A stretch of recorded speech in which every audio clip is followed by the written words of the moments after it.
Hello everyone, this is Michael Cheek with Mike'sGuitarLessons.com. Today we're going to start Wish You Were Here by Pink Floyd. This is going to be the first video in the series, and I'm just going to show you how to do some of that intro that comes in at the beginning, kind of quiet and kind of fades in. If you want to watch the other videos, you can go to www.Mike'sGuitarLessons.com. I'll have all the videos for this song that I've done on the website. And you can reach me by going through the website on the Contact Us page, or you can email me at feedback@Mike'sGuitarLessons.com. So, let's go ahead and get started with this one. Basically, what you're looking at here at the beginning of the song is not too complicated. It's basically you're getting to leave some of your fingers there in the same spot the whole time, and just change a couple of the bass notes. So, what it's going to sound like is this.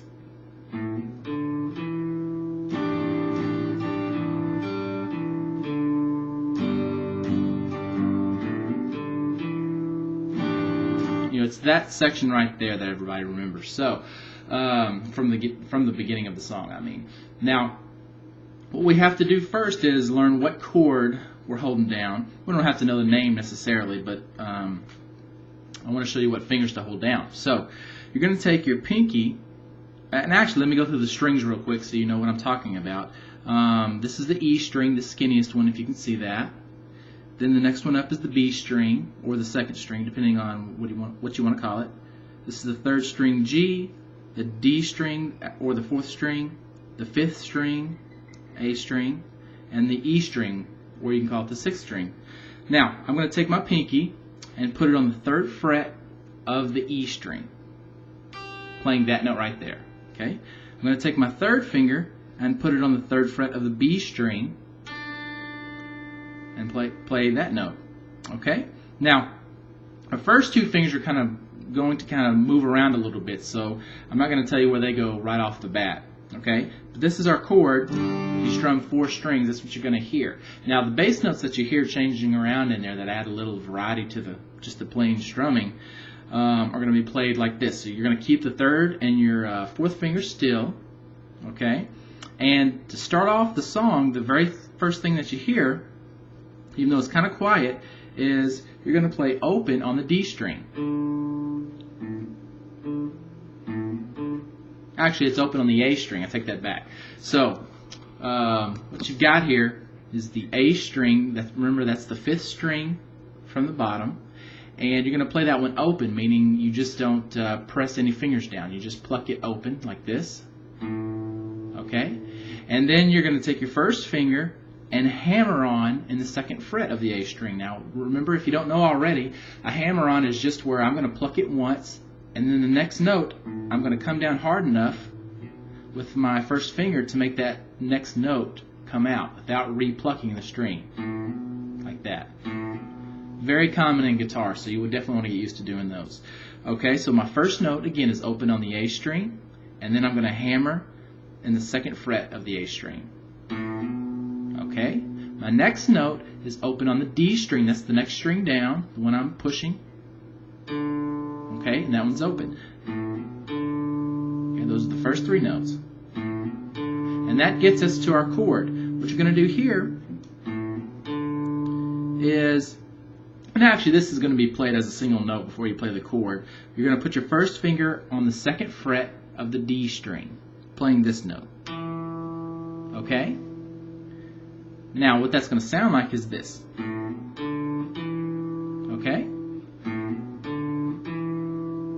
Now, once you're there and you've played that last note, that fourth note, you're going to strum it.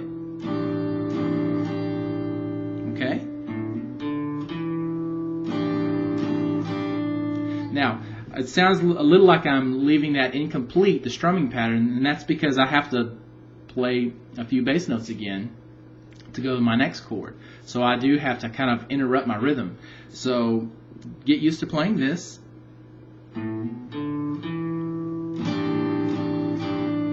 Okay? And then you're going to play your next set of notes. You're going to repeat this note, the second fret on the D string, by itself. So you play that one. Then you're going to lift that finger so it gets out of the way, and you're going to play the third string, or the G, open. Okay, if you can't see it, I'm playing the third string from the bottom.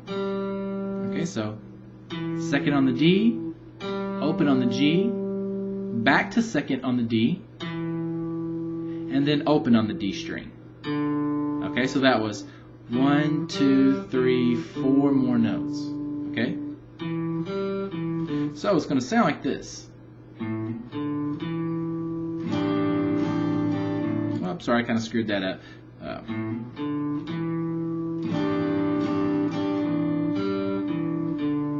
And then I go to my next chord.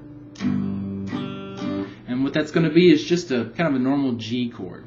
Okay, so for that G chord, you're going to leave these two fingers where they're at.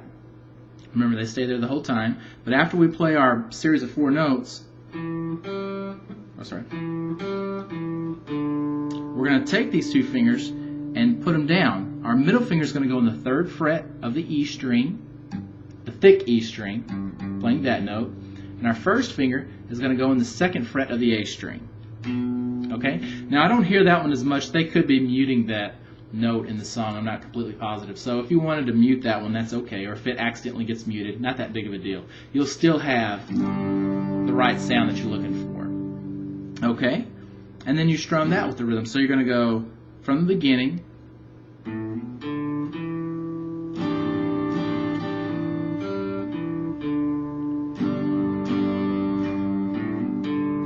Now, I went back into the next part, but you might have noticed I added 1 note. And it's not really me adding a note. They just left it off the first time they go through that little riff. So what you end up doing is from the beginning, you play it this way. And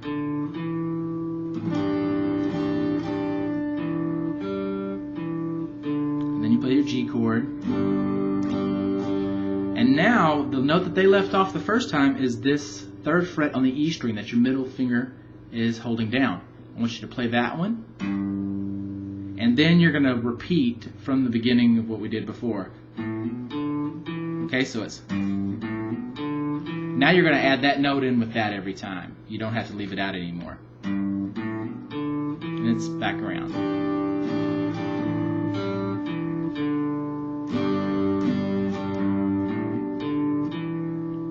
Okay? Now you just kind of repeat that a few times. There's another section. It does change a little bit, a little further into the song, but I didn't start a timer on this video, so I'm not for sure how long I'm going here, and I don't want to run out of time. So, again, you can find the other videos at www.mikesguitarlessons.com. And if you want to email me, you can email me at feedback@mikesguitarlessons.com, or you can just reach me through the Contact Us link on the website. I appreciate you watching. I hope you have fun with the song, and good luck.